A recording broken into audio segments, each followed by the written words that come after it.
लोकसभा 2024 के चुनाव को लेकर यूपी के सियासत में काफी उथल पुथल मचा हुआ है। काफी देर तक चुप्पी साधने वाली बसपा सुप्रीमो मायावती ने सियासती शतरंज की अचानक ऐसी गोटियां बिछा दी जिसे देख अन्य सभी पार्टियां दंग रह गईं।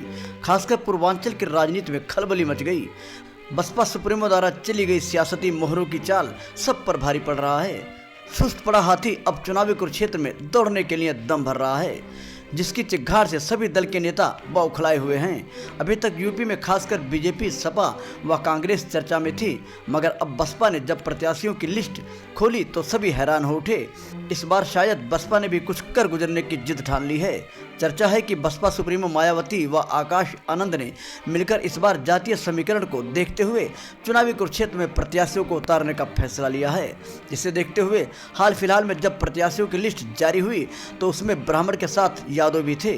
और तो और बसपा सुप्रीमो मायावती ने जौनपुर में कृपा शंकर के विरुद्ध धनंजय सिंह की पत्नी श्री कला को टिकट देकर सभी को चौंका दिया है। जौनपुर की राजनीति पंडितों का मानना है कि इस बार जौनपुर का चुनावी युद्ध बेहद रोचक होगा। खासकर भाजपा की मुश्किलें बढ़ सकती हैं। भाजपा ने भले ही दिल्ली दरबार से भेजकर कृपा शंकर को चुनावी मैदान में उतारा है, मगर चुनाव जीतना इतना आसान भी नहीं दिखाई देता। कृपा शंकर सिंह की बात करें तो ये लगभग 50 वर्ष पहले जौनपुर छोड़कर महाराष्ट्र चले गए थे, जहाँ 4 बार विधायक रह चुके हैं। भाजपा ने इन्हें दिल्ली दरबार से जौनपुर के सियासती रणभूमि में योद्धा बनाकर भेजा है। वहीं दूसरी ओर जेल में बंद धनंजय सिंह की पत्नी श्री कला को टिकट देकर बसपा सुप्रीमो मायावती ने अपना प्रत्याशी घोषित किया है। क्षेत्र में चर्चा है कि सपा सुप्रीमो अखिलेश यादव भी श्री कला को टिकट देना चाहते थे, मगर लोकल लीडरशिप के चलते टिकट नहीं दे पाए। हम बात यहां अगर धनंजय सिंह की करें तो ऊंचा रसूख रखने वाले धनंजय सिंह को कभी बड़े पार्टी का साथ नहीं मिला।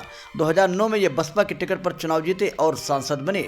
बाहुबली धनंजय सिंह लगभग 22 वर्षों से जौनपुर की राजनीति में सक्रिय हैं। लोगों का मानना है कि राजनीति साख को बचाने के लिए धनंजय सिंह ने अपनी पत्नी श्री कला को चुनावी मैदान में उतरने की इजाजत दे दी है। श्री कला को टिकट मिलने से बीजेपी के मंसूबों पर पानी फिरता नजर आ रहा है। वोट का समीकरण भी बिखरता नजर आ रहा है। चर्चा है कि धनंजय सिंह को जेल जाने से कहीं ना कहीं क्षत्रिय वर्ग के लोगों में नाराजगी है, जिसका फायदा भी बसपा को मिल सकता है। ऐसे में आमने सामने लड़ने वाले दोनों प्रत्याशी का क्षत्रिय होना भी बीजेपी के लिए नुकसानदायक है। मायावती ने धनंजय की पत्नी श्री कला को टिकट देकर यह साबित कर दिया है कि हम भी किसी से कम नहीं हैं। जौनपुर ही नहीं, इस बार मुजफ्फरनगर, बिजनौर, बागपत, उन्नाव, अकबरपुर, अलीगढ़, मिर्जापुर, आजमगढ़, अयोध्या समेत कई सीटों के समीकरण को बिगाड़ सकती है बसपा। जौनपुर के चुनाव को लेकर राजनीतिक पंडितों का मानना है कि श्री कला ने भाजपा के सामने चुनावी मैदान में उतरकर भारी जोखिम भी उठाया है, क्योंकि अगर वो चुनाव हार जाती हैं तो उन्हें जिला पंचायत सदस्य के पद से हटना पड़ सकता है।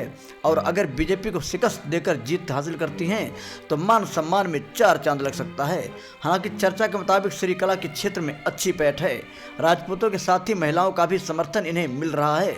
ऐसे में चुनाव कौन जीतता है ये तो वक्त के पन्नों में कैद है। यहाँ सबसे अहम चर्चा तो यह है कि मायावती जिस तरह धनंजय सिंह की पत्नी को टिकट देकर क्षत्रिय वर्ग के लोगों में अपनी जगह बना रही हैं, ऐसे में लोगों के दिलों को यह सवाल कचोट रहा है कि क्या कैसरगंज से बृजभूषण शरण सिंह को भी टिकट मिल सकता है।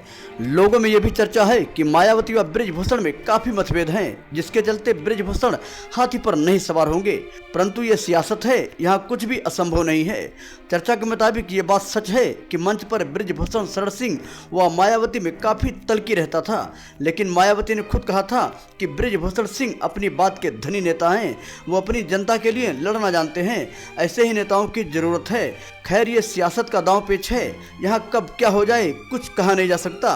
बहरहाल अगर बृजभूषण सिंह को बीजेपी टिकट नहीं देती है तो हो सकता है कि बसपा सुप्रीमो मायावती इन्हें टिकट देने का ऑफर कर दें, और अगर ऐसा हुआ तो यहाँ से बीजेपी को कई सीटें गंवानी पड़ सकती है, क्योंकि धनंजय सिंह व बृजभूषण सिंह कई जिलों में अपना प्रभाव रखते हैं, जिनके अंगद रूपी पैर से बीजेपी के सियासती मोहरों की बिसात बिखर सकती है।